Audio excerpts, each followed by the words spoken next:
ವೀಕ್ಷಕರೇ, ಹಿಂದಿನ ಸಂಚಿಕೆಯಲ್ಲಿ ಮೇಲುಕೋಟೆ ಚಲುವನಾರಾಯಣ ಸ್ವಾಮಿ ದೇವಾಲಯದ ಬಗ್ಗೆ ಸಾಕಷ್ಟು ಮಾಹಿತಿಗಳನ್ನು ಪಡೆದುಕೊಂಡಿದ್ದೀರಿ. ಹಾಗಾದ್ರೆ ಇಂದಿನ ಧರ್ಮ ದೇಗುಲ ದರ್ಶನ ಕಾರ್ಯಕ್ರಮದಲ್ಲಿ ಇನ್ನೊಂದು ಪವಿತ್ರ ಕ್ಷೇತ್ರದ ವಿಶೇಷತೆಗಳ ಜೊತೆಗೆ ಆ ಕ್ಷೇತ್ರದ ಸಂಪೂರ್ಣ ಮಾಹಿತಿ ಪಡೆದುಕೊಳ್ಳೋಣ. ಮಲೆನಾಡು ಅಂದ ತಕ್ಷಣ ನೆನಪಾಗೋದು ಅಲ್ಲಿನ ಹಸಿರು ಗದ್ದೆಗಳು, ಬೋರ್ಗರೆವ ಜಲಪಾತಗಳು, ಭೂದೇವಿಯ ಸೌಂದರ್ಯಕ್ಕೆ ಸಾಕ್ಷಿಯಾದ ಈ ಮಲೆನಾಡಿನಲ್ಲಿ ಕಟ್ಟಿರುವ ದೇಗುಲಗಳಿಗೆ ಲೆಕ್ಕವೇ ಇಲ್ಲ. ಬನ್ನಿ, ಇವತ್ತಿನ ಸಂಚಿಕೆಯಲ್ಲಿ ಪುರಾಣ ಪ್ರಸಿದ್ಧವಾದ ಅಘೋರೇಶ್ವರ ದೇವಾಲಯವನ್ನ ದರ್ಶನ ಮಾಡಿ ಪುನೀತರಾಗೋಣ.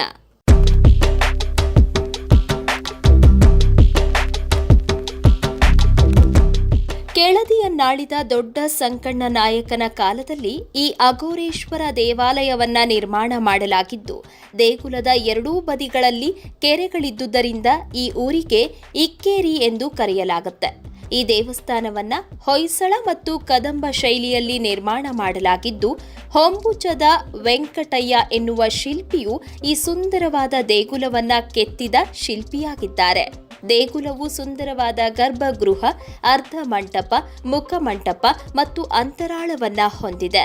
ವಾಸ್ತುಶಿಲ್ಪದಿಂದಲೇ ಪ್ರವಾಸಿಗರನ್ನ ತನ್ನತ್ತ ಆಕರ್ಷಿಸೋ ಈ ದೇವಾಲಯದಲ್ಲಿ ಸ್ವಾಗತವನ್ನ ಕೋರುವ ಮನುಷ್ಯರ ಉಬ್ಬು ಶಿಲ್ಪ ಅಥವಾ ರೇಖಾಚಿತ್ರಗಳನ್ನ ನಾವು ನೋಡಬಹುದಾಗಿದ್ದು, ಈ ರೀತಿಯ ಚಿತ್ರಗಳನ್ನ ಕೆಳದಿ ಅರಸರು ನಿರ್ಮಾಣ ಮಾಡಿರುವ ದೇವಾಲಯದಲ್ಲಿ ಮಾತ್ರ ನಾವು ಕಾಣಬಹುದಾಗಿದೆ. ಇಲ್ಲಿನ ಗೋಡೆಯ ಮೇಲೆ 2 ಹಲ್ಲಿಗಳ ಚಿತ್ರವನ್ನ ಕೆತ್ತಲಾಗಿದ್ದು, ಆ ಹಲ್ಲಿಗಳು ಒಂದಕ್ಕೊಂದು ಮುಟ್ಟಿದಾಗ ಪ್ರಳಯವಾಗುತ್ತೆ ಎನ್ನುವ ಪ್ರತೀತಿ ಇಲ್ಲಿ ಕೇಳಿಬರುತ್ತೆ.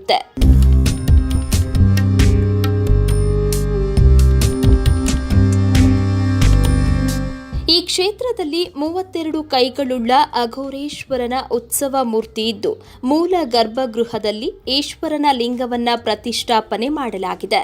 ಪರಮೇಶ್ವರನ ಜೊತೆ ಪರಿವಾರ ದೇವತೆಗಳಾದ ನಂದಿ, ಗಣೇಶ, ಮಹಿಷ ಮರ್ದಿನಿ, ಭೈರವೇಶ್ವರ, ಕಾರ್ತಿಕೇಯ, ಅಖಿಲಾಂಡೇಶ್ವರಿಯ ಮೂರ್ತಿಗಳನ್ನ ಸ್ಥಾಪನೆ ಮಾಡಲಾಗಿದ್ದು, ಇಲ್ಲಿನ ಬಸವನ ಕಾಲು ಕೆಳಗೆ ನುಸುಳಿದ್ರೆ ಇಷ್ಟಾರ್ಥಗಳೆಲ್ಲವೂ ಸಿದ್ಧಿಯಾಗುತ್ತೆ ಎಂಬ ಪ್ರತೀತಿ ಕೂಡ ಇದೆ. ಹೀಗಾಗಿ ಈ ದೇಗುಲಕ್ಕೆ ಬಂದವರು ತಪ್ಪದೆ ಈ ಕೆಲಸವನ್ನ ಮಾಡಿ ತಮ್ಮ ಬಯಕೆಗಳು ಈಡೇರುತ್ತೋ ಇಲ್ಲವೋ ಎಂದು ಪರೀಕ್ಷಿಸಿ ನೋಡ್ತಾರೆ. ಇಲ್ಲಿಗೆ ಬಂದು ಅಘೋರೇಶ್ವರನಿಗೆ ಪೂಜೆ ಮಾಡಿಸೋದ್ರಿಂದ ಮನದ ಅಭೀಷ್ಟೆಗಳೆಲ್ಲವೂ ಶೀಘ್ರವಾಗಿ ನೆರವೇರುತ್ತೆ ಎನ್ನಲಾಗುತ್ತೆ. ಹೀಗಾಗಿ ಶಿವರಾತ್ರಿಯಂದು ಇಲ್ಲಿ ಭಕ್ತ ಸಾಗರವೇ ಹರಿದು ಬರೋದನ್ನ ನಾವು ನೋಡಬಹುದಾಗಿದೆ. ಪ್ರತಿ ವರ್ಷ ಈ ಕ್ಷೇತ್ರದಲ್ಲಿ ಅಘೋರೇಶ್ವರನ ಜಾತ್ರೆ ನಡೆಯುತ್ತೆ. ಆ ಸಮಯದಲ್ಲಿ ತಮ್ಮ ಹರಕೆಯನ್ನ ದೇವರಿಗೆ ಸಮರ್ಪಿಸಿ ಇಲ್ಲಿಯ ಜನರು ಕೃತಾರ್ಥರಾಗ್ತಾರೆ. ಇಂದಿಗೂ ಉತ್ತಮವಾದ ಮಳೆ ಬೆಳೆಯನ್ನ ಹೊಂದಿರೋದಕ್ಕೆ ಈ ಅಘೋರೇಶ್ವರನ ಕೃಪೆಯೇ ಕಾರಣ ಎನ್ನುವುದು ಈ ಊರಿನ ಜನರ ಅಚಲವಾದ ನಂಬಿಕೆಯಾಗಿದೆ.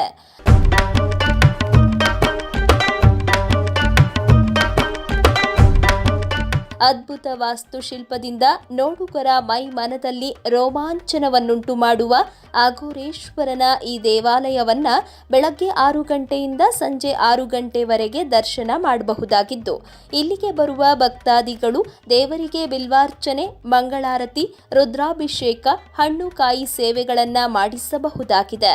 ಅಘೋರೇಶ್ವರನ ಈ ದೇವಾಲಯವು ಸಾಗರ ತಾಲೂಕಿನ ಇಕ್ಕೇರಿ ಎಂಬ ಊರಿನಲ್ಲಿದೆ. ಈ ಕ್ಷೇತ್ರವು ರಾಜಧಾನಿ ಬೆಂಗಳೂರಿನಿಂದ 379 ಕಿಲೋಮೀಟರ್, ಮೈಸೂರಿನಿಂದ 321 ಕಿಲೋಮೀಟರ್, ಹುಬ್ಬಳ್ಳಿಯಿಂದ 162 ಕಿಲೋಮೀಟರ್, ಶಿವಮೊಗ್ಗದಿಂದ 77 ಕಿಲೋಮೀಟರ್, ಸಾಗರದಿಂದ 6 ಕಿಲೋಮೀಟರ್ ದೂರದಲ್ಲಿದೆ. ಶಿವಮೊಗ್ಗ ಮತ್ತು ಸಾಗರಕ್ಕೆ ರಾಜ್ಯದ ಹಲವಾರು ಭಾಗಗಳಿಂದ ಕರ್ನಾಟಕ ಬಸ್ ಸಾರಿಗೆ ಸೌಲಭ್ಯವಿದ್ದು, ಸಾಗರವು ರೈಲು ಸಂಪರ್ಕವನ್ನ ಕೂಡ ಹೊಂದಿದೆ. ಸದಾಶಿವ ಸ್ವರೂಪಾಯ ನಮಸ್ತತ್ಪುರುಷಾಯ ಚ ಅಘೋರಾಯ ಚ ಘೋರಾಯ ಮಹಾದೇವಾಯ ಮಂಗಲಂ ಎನ್ನುವ ಶ್ಲೋಕವನ್ನ ಪಠಿಸ್ತಾ ಸಾಧ್ಯವಾದ್ರೆ ನೀವು ಒಮ್ಮೆ ಈ ಅಘೋರೇಶ್ವರನ ದೇಗುಲಕ್ಕೆ ಭೇಟಿ ನೀಡಿ ಅಂತ ಹೇಳ್ತಾ ಇವತ್ತಿನ ಧರ್ಮ ದೇಗುಲ ದರ್ಶನ ಕಾರ್ಯಕ್ರಮವನ್ನ ಮುಗಿಸ್ತಾ ಇದ್ದೇವೆ. ವೀಕ್ಷಕರ ಗಮನಕ್ಕೆ ನಿಮ್ಮ ಅನಿಸಿಕೆ ಅಥವಾ ಅಭಿಪ್ರಾಯಗಳನ್ನ ಕಮೆಂಟ್ ಮುಖಾಂತರ ವ್ಯಕ್ತಪಡಿಸಬಹುದು. ಹಾಗೂ ನಿಮ್ಮ ಸುತ್ತಮುತ್ತ ಇದೇ ತರಹದ ಅದ್ಭುತ ದೇವಾಲಯಗಳಿದ್ದರೆ ಅದರ ಸಂಪೂರ್ಣ ಮಾಹಿತಿಗಳನ್ನ ನಮಗೆ ಇಮೇಲ್ ಮುಖಾಂತರ ತಿಳಿಸಬಹುದು. ನಮ್ಮ ಇಮೇಲ್ ಐಡಿ inspireKannada channel@gmail.com. ಮುಂದಿನ ಸಂಚಿಕೆಯಲ್ಲಿ ಮತ್ತೊಂದು ವಿಶೇಷವಾದ ದೇಗುಲದ ಮಾಹಿತಿಯೊಂದಿಗೆ ನಿಮ್ಮ ಮುಂದೆ ಬರ್ತೀವಿ. ಈ ವಿಡಿಯೋ ನಿಮಗೆ ಇಷ್ಟವಾಗಿದ್ದಲ್ಲಿ ದಯವಿಟ್ಟು ನಮ್ಮ ಚಾನೆಲ್ನ ಸಬ್ಸ್ಕ್ರೈಬ್ ಮಾಡಿ ಹಾಗೂ ಬೆಲ್ ಬಟನ್ನ ಕ್ಲಿಕ್ ಮಾಡಿ. ವಂದನೆಗಳು.